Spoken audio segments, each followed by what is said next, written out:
Hello everyone. In this lecture, we will try to see about the Euclidean and non-Euclidean geometries and which are very much useful. So let us see first of all about the founder of Euclidean geometries. And the founder of the Euclidean geometries was Euclid. And Euclid lived about 300 BC and he taught geometry in the Alexandria and Egypt. And not much else is known about his life other than his work on the elements. And the statue which is in the left side of this slide is there in the Oxford University's museum. So let us see what do you mean by the Euclidean geometry. So what is the Euclidean geometry? So the Euclidean geometry is the geometry that is taught in high school geometry classes. Yes, so it is based on a book called The Elements, and it was written by the Greek mathematician named Euclid. So Euclidean geometry deals with points, lines, and as well as the planes, and how they interact to make more complex figures. And Euclid's postulates define how the points, lines, and planes interact with each other. And note, what do you mean by a postulate? So, a postulate is a statement that is assumed to be true. So, we have the 5 postulates here. So, in Euclidean geometry, basically, there are 5 points. Let us see what is the first point. The first point says that throw any 2 points. So, if you have 2 points, then there is exactly one line passing them. And what about the second point? Second point says that throw any 3 point not on the same line, there is exactly a one plane. And the third point says that a line contains at least 2 points. And the fourth point is all right angles are congruent. And let us see what is the fifth postulate. And the fifth postulate is, it is sometimes known as the parallel postulates. And it seems to be a very obvious postulate, and it is the source of much debate. And it says that if a straight line falling on 2 straight lines make the interior angles on the same side less than 2 right angles, the 2 straight lines, if produced indefinitely, meet on the side on which are the angles less than the 2 right angles. What does it mean? We can equivalently say that is also Playfair axiom, that given a line and a point not on that line, there is exactly one line. Throw the point that is parallel to the line. Or to each triangle there exists a similar triangle of arbitrary magnitude. Or the sum of the angles of a triangle is equal to 2 right angles. That means the sum of the angles of a triangle is equivalent to 180 degree. So we can say that the Euclidean geometry is a geometry in which the parallel postulate holds. And that was basically it is the fifth exam, the parallel postulate, that caused a lot of trouble. And the question was that could this be derived from the other axioms and common notions as a theorem? So if so, it could be removed from the list of the axioms, and which would then be a smaller yet still hopefully complete set. So Euclid himself seems to be unsure on this question. He certainly seems to go out of his way to avoid using the parallel postulate in his opening theorems. And this is the timeline where the people, where the many mathematicians tried to solve this fifth postulate, or try to derive this fifth postulates from the other four postulates. So in the second century, Ptolemy tried to, but he was failed.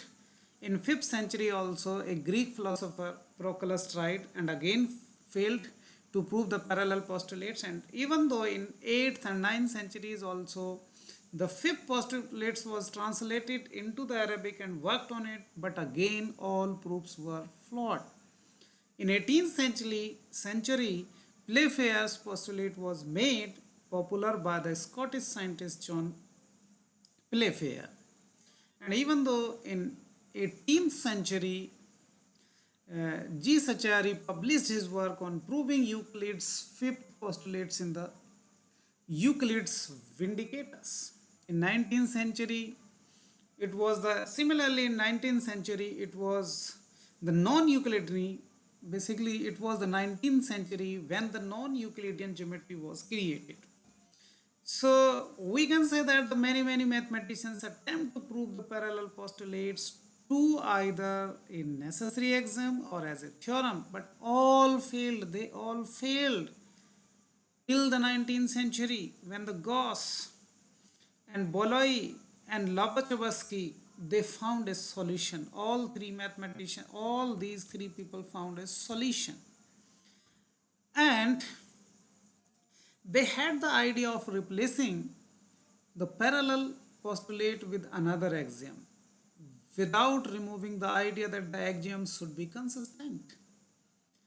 The revised fifth axioms looked like this.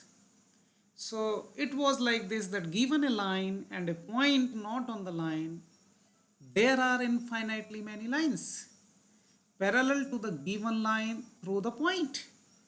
And all the other axioms were the same.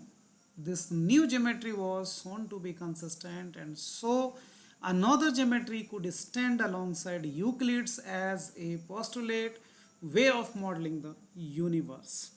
So now, what do you mean by the non-Euclidean geometry? So we can say that the fifth postulate, the much debate on the fifth postulate created a new topic, the non-Euclidean geometry. So what do you mean by non-Euclidean geometry? Non-Euclidean geometry is any geometry that uses a different set of postulates than Euclid used. And most of the time, non-Euclidean geometry is geometry in which the parallel postulate does not hold to be true.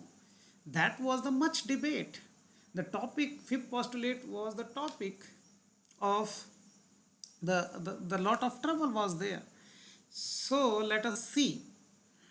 So if the parallel postulate is not true, that means that given a line and a point not on the line, there is not exactly one line through the point which is parallel to the line. How it is possible?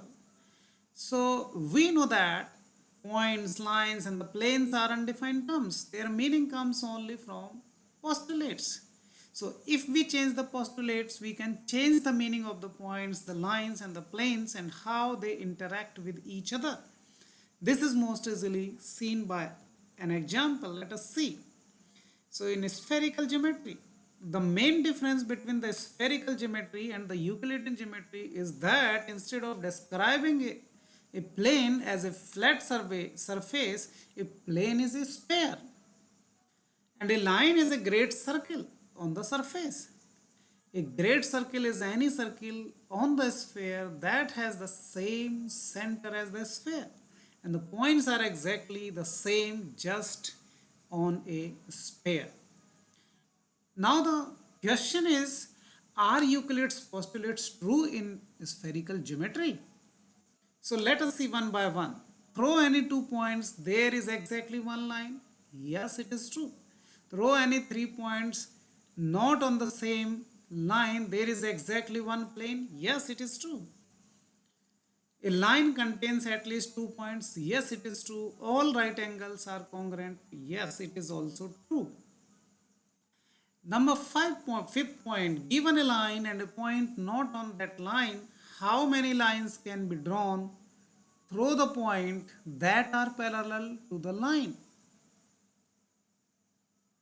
The answer is none. Therefore, the parallel postulate is false in this spherical geometry. So, what is the common mistake?